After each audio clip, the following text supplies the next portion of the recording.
Social media पर अक्सर लोग लिखते हैं कि मोदी सरकार के खिलाफ अगर सिखों ने, सरदारों ने आवाज उठाई तो उनको खालिस्तान के साथ जोड़ दिया जाएगा, अगर मुसलमानों ने आवाज उठाई तो पाकिस्तान के साथ जोड़ दिया जाएगा, और अगर छात्रों ने आवाज उठाई, मजदूरों ने आवाज उठाई तो उनको देशद्रोही कह दिया जाएगा, उनको अर्बन नक्सल कह दिया जाएगा। इस तरह के अलग अलग तमाम जो खांचे हैं, उन खांचों के अंदर फिट कर दिया जाता है। ये तमाम अलग अलग तमगे हैं, वो तमगे दे दिए जाते हैं। और एक तमगा और है, जब एक ही धर्म के अंदर, अगर हिंदू धर्म के अंदर जो है कुछ लोग अगर सवाल उठाते हैं तो फिर कह दिया जाता है कि देश की छवि के साथ में खिलवाड़ हो रहा है, देश की छवि को नुकसान पहुंचाया जा रहा है, मोदी जी की छवि को नुकसान पहुंचाया जा रहा है, योगी की छवि को नुकसान पहुंचाया जा रहा है। ये सारी बातें कही जा रही। आज के अखबार की ये दो कटिंग आप देखिए। नवभारत में क्या लिखा है? ओलंपिक संघ ने कहा धरने से हुई देश की छवि खराब। ये जो है वो नवभारत के अखबार की कटिंग है, हेडलाइन है, देश की छवि खराब कर रहे हैं धरने पर बैठे पहलवान पीटी उषा। पीटी उषा जो कि खुद जो है ओलंपिक में मेडल जीत करके आई, पीटी उषा जिसको बचपन से लोगों ने किताबों में, अखबारों में पढ़ा है, पीटी उषा जो लगातार जो है लोगों के लिए आइकॉन रही है, आज वो कह रही हैं इस बात को। आज वो कह रही है कि हां, ये जो खिलाड़ी देश के धरने पर बैठे देश की छवि को खराब कर रहे हैं, ओलंपिक संघ इस बात को कह रहा है।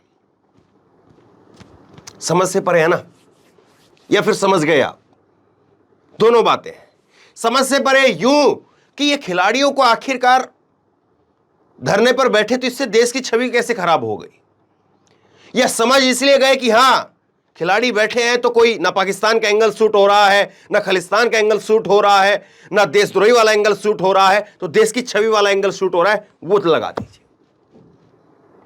ये लोग जो है पहले से आजकल समझ जाते हैं, जो भी तबका उतरता है सड़क के ऊपर तो वो मान करके चलता है कि हमको इस वाले खांचे के अंदर रखा जाएगा। एक सिंपल सा सवाल, सीधा सा सवाल, साधारण सा सवाल, अगर किसी महिला के साथ में, आपके परिवार की महिला के साथ में, मेरे परिवार की महिला के साथ में, हमारे परिवार की महिला के साथ में, बहन बेटी के साथ में अगर गलत होता है तो वो अपनी आवाज को केवल इस बात के लिए ना उठाए कि देश की छवि खराब हो जाएगी। पीटी उषा बहुत बड़ी खिलाड़ी हैं, मैं अनुराग ठाकुर की तो बात आगे करूंगा, बहुत बड़ी खिलाड़ी एक महिला है। वो बताइए जरा, अगर दुर्भाग्य से, और कभी ना हो किसी के साथ में भी, अगर किसी के साथ में अगर ऐसी कोई घटना हो जाए तो क्या उनके लिहाज से उसको अपना मुंह केवल इस बात के लिए बंद कर रखना चाहिए कि देश की छवि खराब हो जाएगी? ये कौन सी सोच है? ये कैसी सोच है? ये तो वही होता है ना कि हाँ, कोई परिवार के अंदर कोई बात होती है तो उसको दबा करके रखो, परिवार का नाम खराब हो जाएगा। क्या इसलिए वो बहन बेटी जो है वो परिवार के अंदर भी अपना शोषण सहती रहे? और अगर वो परिवार से बाहर निकल करके गई है और अगर फिर उसके अंदर उसको जो है वो देश के लोग परेशान कर रहे हैं, और देश के लोग जो अगर परेशान कर रहे हैं, और अलग अलग तबके के लोग, और वो लोग जो बड़े बड़े पदों पर बैठे हुए हैं, ये जो है ब्रजभूषण शरण सिंह, इसकी प्रतिक्रिया आई है। ब्रजभूषण शरण सिंह कह रहा है कि हार नहीं मानूंगा। आपको हार किस बात के लिए माननी है? आप हार जीत का सवाल ही नहीं है। जो दोष लगाए उस बात को आप बताइए, जो दोष लगाए उस बात पर आकर के सफाई दीजिए। मैं आपको एक बड़ी रोचक बात बताता हूं आपको। ये जो ब्रजभूषण शरण सिंह है ना, इसका जो बंगला है और खिलाड़ी जहां पर धरने पर बैठे हुए, ये कुछ 100 मीटर की दूरी पर है। 200 मीटर कह लीजिए, आप 300 मीटर कह लीजिए, 200-300 मीटर, 400 मीटर लगा लीजिए, इससे ज्यादा नहीं है। केवल इतनी दूरी के ऊपर एक ही रोड, यही जंतर मंतर पर जो है वो खिलाड़ी धरने पर बैठे हैं, और जंतर मंतर से ठीक आगे आप आएंगे तो यहां पर ब्रजभूषण शरण सिंह का बंगला है। ये वीडियो आप देखिए, ये बंगला है साहब का, और इस बंगले से आप सीधा उधर जाएंगे तो जंतर मंतर पर खिलाड़ियों के पास पहुंच जाएंगे। सोचिए किस तरह से जो है वो खिलाड़ी अभी भी वहां पर धरने पर डटे हुए हैं। और खिलाड़ियों ने कुछ बात कही है, मैं आपको वो बात और बताता हूं। खिलाड़ियों ने कहा है कि अनुराग ठाकुर कह रहे हैं कि 12-12 घंटे तक मैंने मुलाकात की, और वो कह रहे हैं कि मैंने एक दिन जो है 7 घंटे तक मुलाकात की और दूसरे दिन 5 घंटे तक मुलाकात की। इस पर खिलाड़ियों का जवाब सुनेंगे आप। विनीश फोगाट ने कहा है कि अनुराग ठाकुर तो केवल 1 मिनट या 2 मिनट के लिए अपना चेहरा दिखाने के लिए आते थे, बाकी मध्यस्थता तो उनके अधिकारी कर रहे थे। वो 12 घंटे की बात तो छोड़ दीजिए, कुल 12 मिनट तक उन्होंने बात नहीं की।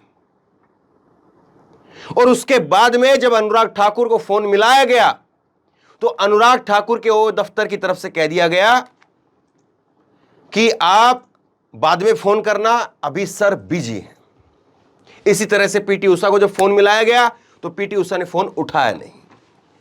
तो सवाल सीधा सा है, एक तरफ तो खिलाड़ी नाम लेकर के अनुराग ठाकुर को बोल रहे हैं, अनुराग ठाकुर को अपने ऑफिस से जो है डिटेल जारी करवा देनी चाहिए कि इन खिलाड़ियों के नंबर ये हैं और इन खिलाड़ियों के नंबर से मेरे दफ्तर के ऊपर जो है फोन आया है या नहीं आया है, या आया है और कितने घंटे तक मैंने बात की है। एक डिटेल जारी करवा दे, खिलाड़ियों को एक्सपोज कर दे। ये कौन सी बात हुई कि आप कह दे कि वो देशद्रोही है, वो देश की छवि को खराब कर रहे हैं। वो पॉइंटेड सवाल उठा रहे हैं, पॉइंटेड सवाल का आप जवाब ना दे करके आप जो है बहुत बड़ी जो एक छतरी तान देना चाह रहे हैं और उस छतरी के नीचे सब कुछ ढक करके रह जाए। एक छतरी तान देते हैं हम लोग कि देश की छवि को नुकसान हो रहा है, अब उसके नीचे तो सब खत्म। और इसी तरह से देखिए, आप हर अखबार में यही बात गांव गांव तक पहुंचाई जा रही है। ये जो है हिंदुस्तान में लिखा है कि पहलवानों की मांग पर ही निगरानी की समिति बनी थी, अनुराग ठाकुर इस बात को कह रहे हैं। और सड़क पर प्रदर्शन करना सही नहीं है, पीटी उषा इस बात को कह रही है। तो इसी तरह से जो है वो हर अखबार से, हर जगह से जो है वो लोगों तक सुर्खियां पहुंचाई जा रही हैं। रेसलर्स का सड़क पर प्रदर्शन अनुशासनहीनता है, पीटी उषा इस बात को कह रही है। तो इस तरह से जो है वो एक संदेश दिया जा रहा है, एक मैसेज दिया जा रहा है, लोगों को बताया जा रहा है कि देखिए साहब, ये तो जो है वो देश की छवि को खराब करने के लिए बैठे। और उसके बाद में फिर इनके अंधभक्त आ जाते हैं, इनके जो बेदिमाग के बेपैर के जो है वो लोग आ जाते हैं और फिर वो कहते हैं कि देखिए ये बजरंग पूनिया उसका जीजा है, ये उसका भाई है, ये उसका वो है मामा है। ये बस ये चलाया जा रहा है, फोटो जो है वो लगा करके, और फिर बताया जा रहा है कि ये साक्षी मलिक का ऐसे है, ये जाटों की बात है, ये हरियाणा की बात है। ये कमाल की बात है साहब। कल को कोई कह देगा कि धर्मेंद्र इसलिए खबर बता रहा क्योंकि धर्मेंद्र उनकी जाति का है। कमाल की बात है ना, कोई कुछ भी बोल दे, जो सवाल उठाया गया है उस पर बात नहीं। फलाना उसकी जाति का है, फलाना उसका जीजा है, फलाना उसका साला है, फलाना उसका मामा है, फलाना उसका भांजा है। इस बात से देश को क्या मतलब है बताइए आप। अगर ऐसे ही बात करेंगे और ऐसी पर्सनली अगर बात की जाएंगी और अगर ऐसी पर्सनली जो है वो चीजें निकाली जाएंगी तो फिर बहुत कुछ पर्सनली पूछा जाएगा और फिर देश के प्रधानमंत्री सबसे पहले उसमें आ जाएंगे। कोई जवाब होगा फिर, लेकिन उन चीजों पर जाएंगे तो फिर बात जो जशोदाबेन तक चली जाएगी। सोचिए जरा इस बात को। तो बहरहाल कैसे जो है वो खिलाड़ियों के प्रदर्शन को वो जो है देश की छवि के खिलाफ बताया जा रहा है और सुप्रीम कोर्ट में जब आज फैसला आएगा वो तुरंत मैं आपके सामने रखूंगा। तो उसमें भी क्या यही दलीलें देकर के सरकार अपना पक्ष रखेगी या ये बताएगी कि हमने क्या किया है? पॉइंटेड कोई जवाब रखे जाएंगे? बताइए आप। इस वीडियो को शेयर कीजिए, लोगों तक पहुंचाइए, बहुत जरूरी है क्योंकि खिलाड़ी जो बहन बेटियां वहां पर बैठी हैं उनकी बात कम से कम पहुंचे, क्योंकि अखबार, टीवी और इनके जरिए तो एक अलग ही जो है वो खेल चल रहा है। तो बहरहाल आप क्या सोचते हैं नीचे कमेंट बॉक्स में अपनी राय लिख करके मुझे जरूर बताइए। इस वीडियो को खूब शेयर कीजिए और इसी तरह की तमाम खबरों के लिए ऑनलाइन न्यूज इंडेक्स सब्सक्राइब कीजिए। साथ में जो बेल आइकन है घंटे उसको जरूर दबाइए ताकि जैसे कोई खबर अपलोड करें उसकी नोटिफिकेशन सीधे सबसे पहले आपको मिल सके। धन्यवाद। इस खबर को अभी लाइक करें, शेयर करें, अभी चैनल को सब्सक्राइब करें और घंटी जरूर दबाएं।